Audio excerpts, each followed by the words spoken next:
igsuon, ang pride mo ingon, wala ko nagkinahanglag tabang. Ang pride mo ingon, kabalo na ko ana.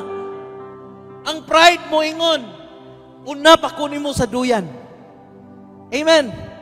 Ang pride mo ingon, graduhan pa ko nimo. Amen.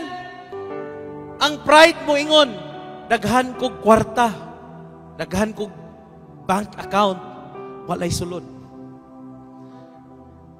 Ang garbo kanunay mo dispensa sa kaugalingon ug dili gyud siya magpalupit. Pero tan-awa kini nga klase nga officer, walay pride. Naa siya sa posisyon pero walay garbo ang iyang kasing-kasing. Kung imong tan-awon, mas dako ang pagtuo ug ang pagsalig nga naa sa iyang kasing-kasing kaysa pride nga naa sa ubang nga tawo, mga igsuon. Ingon ang 1 Peter chapter 5 verse 6. Therefore, humble yourselves under the mighty hand of God, so that at the proper time He may exalt you. Ako gatuo, mga igsuon, wa man gisulat ani sa Bible kung kinsa ni nga tawo. Nagtuog gyud ko nga kini nga centurion gikan ni siya sa ubos.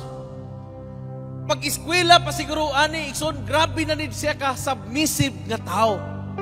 Grabe na ni siya ka faithful ug obedient. Bata pa ni siya, obedient na ni daan sa iyang parents.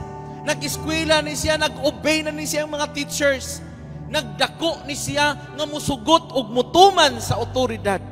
Og nagtuo ko, mga igsuon, sa eksakto nga panahon, kini nga tao na himong centurion, na himong opisyalis, tungod kay gipromote siya sa Ginoo, kay grabe siya og submission.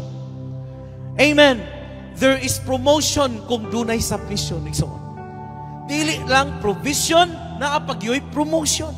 Sa insaktong panahon, kung magpaubos lang ka, wala kay garbo, mga igsuon, i-promote ka sa Ginoo, i-exalt ka sa Ginoo.